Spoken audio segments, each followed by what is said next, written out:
وشفیعنا ونبینا مولانا محمد وبارک وسلم صلاۃ وسلاما علیک یا رسول اللہ صلی اللہ تعالی علیہ وسلم۔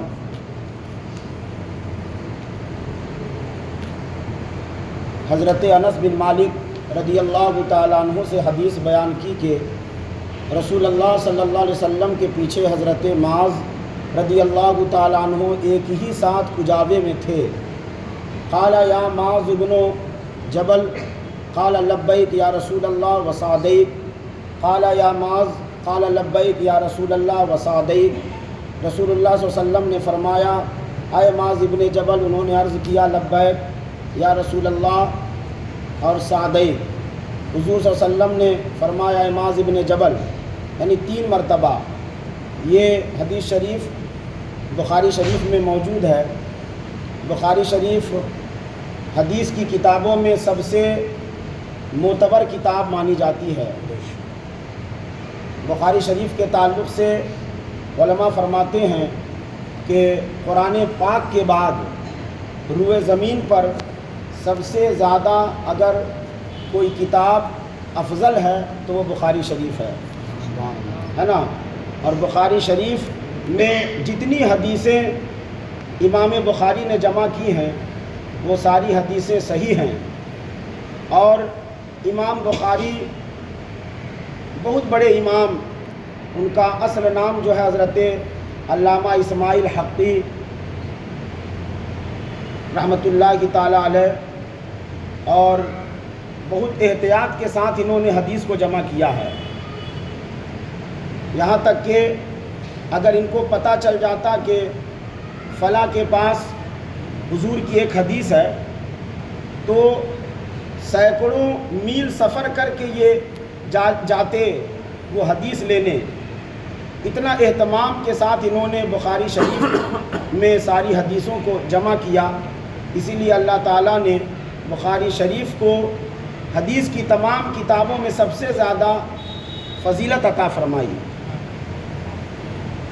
اور اسی بخاری شریف کی حدیث ہے، حضرت انس بن مالک رضی اللہ تعالیٰ عنہ جو صحابی رسول ہیں، وہ روایت کرتے ہیں کہ ایک دن میں رسول کائنات صلی اللہ علیہ وسلم کے پیچھے ایک ہی کجاوے میں تھا، یعنی سفر کر رہے تھے حضور صلی اللہ علیہ وسلم، اور آپ یعنی حضرت انس بھی حضور کے ساتھ تھے۔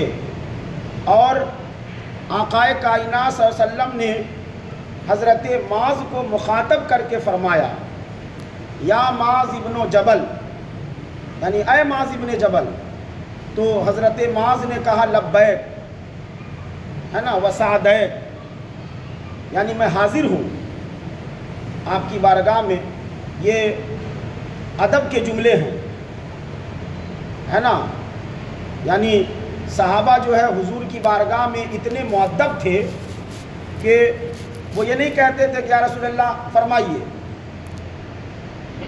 کیا کام ہے، کیا بات ہے، اس طرح کے جملے نہیں، بلکہ لبیک کہتے، یعنی میں حاضر ہوں ہے نا۔ اور جب آقائے کائنات صلی اللہ علیہ وسلم نے فرمایا کہ اے معاذ ابن جبل، تو انہوں نے لبیک کہا، اور رسول صلی اللہ علیہ وسلم نے 3 مرتبہ ایسے ہی فرمایا، یعنی 3 مرتبہ۔ اب پتہ چلا کہ جس بات کی اہمیت کو ظاہر کرنا ہوتا ہے نا، اس بات کو تکرار کے ساتھ کہی جاتی ہے۔ آقائے کائنات صلی اللہ علیہ وسلم نے 3 مرتبہ اسی لیے کہا تاکہ پورے طور پر وہ متوجہ ہو جائیں اور سنیں۔ ویسے صحابہ تو ایک ہی مرتبہ میں توجہ دیتے جب حضور فرماتے تو، لیکن 3 مرتبہ حضور نے اس لیے کہا تاکہ جو میں کہہ رہا ہوں اس کی اہمیت لوگوں کو سمجھ میں آئے اور لوگ اس کی اہمیت کو سمجھیں۔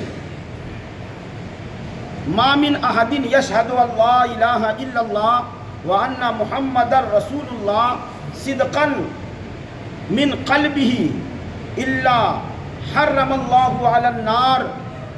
جس کسی نے بھی اس بات کی گواہی دی کہ اللہ کے سوا کوئی معبود نہیں اور محمد صلی اللہ علیہ وسلم اللہ کے رسول ہیں اور دل سے تصدیق کی تو اللہ تعالیٰ نے اسے جہنم پر حرام فرما دیا ہے. سبحان اللہ. یعنی یہ حضور نے فرمایا. کس سے فرمایا؟ اپنے صحابی سے، حضرت انس بن مالک ہے نا، اور حضرت معاذ ابن جبل.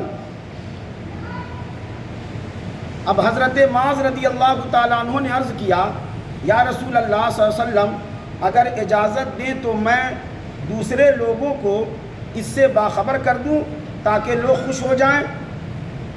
اب حضرت معاذ ابن جبل جو ہے وہ اجازت مانگ رہے ہیں حضور سے کہ اگر آپ کی اجازت ہو تو میں اعلان کر دوں کہ جس نے یہ کہہ دیا اس پر جہنم حرام ہو گئی. تو آقائے کائنات صلی اللہ علیہ وسلم نے منع فرمایا کہ اعلان مت کرو. رسول صلی اللہ علیہ وسلم نے فرمایا لوگ اسی پر بھروسہ کر لیں گے، یعنی جب یہ بات سن لیں گے تو پھر عمل چھوڑ دیں گے، ہے نا، عمل چھوڑ دیں گے. اس لیے اللہ کے نبی نے منع فرمایا کہ اس کا اعلان مت کرو تاکہ لوگ جو ہے عمل کرتے رہیں. حضرت معاذ رضی اللہ تعالیٰ عنہ نے کتمان علم سے بچنے کے لیے اپنی وفات کے وقت لوگوں سے اس حدیث کو بیان کر دیا. یعنی پوری زندگی حضرت معاذ ابن جبل نے اس کا اعلان نہیں کیا کیونکہ اللہ کے نبی نے منع فرمایا تھا کہ اعلان مت کرو. لیکن جب انتقال کا وقت آیا ان کے حضرت معاذ ابن جبل کا تو انہوں نے سوچا کہ کہیں اگر میں اس حدیث کو میں نے بیان نہیں کیا تو کہیں کتمان علم کا مجھ پر الزام نہ آ جائے، یعنی علم کے چھپانے کا، کیونکہ علم کا چھپانا یہ بھی گناہ ہے. اگر کسی کو قرآن کے تعلق سے، حدیث کے تعلق سے یا مسائل شرعیہ کے تعلق سے کوئی بات معلوم ہے تو اس کو چھپایا نہ جائے بلکہ اس کو بیان کر دیا جائے. حضرت معاذ سے اللہ کے نبی نے 3 مرتبہ اسی لیے فرمایا تاکہ وہ غور سے حضور کی بات کو سنیں. حضرت ابو ہریرہ رضی اللہ تعالیٰ عنہ فرماتے ہیں کہ رسول اللہ صلی اللہ علیہ وسلم نے فرمایا وہ مسلمان جو دن میں 300 مرتبہ یہ کلمہ پڑھ لے گا اس کے لیے 10 غلام آزاد کرنے کا ثواب ہے. اس کے لیے 10 غلام آزاد کرنے کا ثواب ہے. اس کے لیے 100 نیکیاں لکھی جاتی ہیں، اس کی 100 برائیاں مٹا دی جاتی ہیں اور اس دن شام تک وہ شیطان سے محفوظ رہتا ہے نا. لا الہ الا اللہ وحدہ لا شریک لہ لہ الملک ولہ الحمد وہو علی کل شیء قدیر، ہے نا. 300 مرتبہ یہ کلمہ جو شخص پڑھ لے گا اس کو 10 غلام آزاد کرنے کا ثواب بھی ملے گا اور اللہ تعالیٰ اس کے لیے 100 نیکیاں لکھ دے گا اور اس کی 100 برائیوں کو اللہ مٹا دے گا. تو یہ کلمہ آپ حضرات یاد کر لیں، لا الہ الا اللہ وحدہ لا شریک لہ لہ الملک ولہ الحمد وہو علی کل شیء قدیر. یاد ہے نا سب کو؟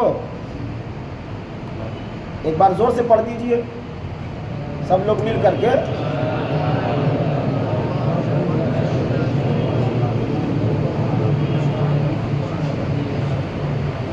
اگر وقت ملے تو 100 مرتبہ 300 مرتبہ پڑھ لیجئے اس کو.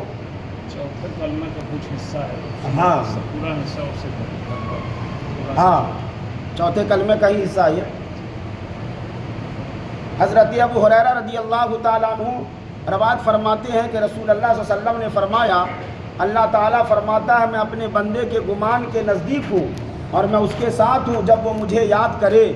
اگر وہ تنہائی میں مجھے یاد کرے تو میں اسے تنہائی میں یاد کروں گا، اگر وہ مجھے کسی جماعت میں یاد کرے تو میں اس کا تذکرہ ایسے مجمع میں کرتا ہوں جو اس کے مجمع سے بہتر ہے۔ یا ایھا الذین آمنوا لا تلہکم اموالکم ولا اولادکم عن ذکر اللہ ومن یفعل ذلک فاولئک ھم الخاسرون۔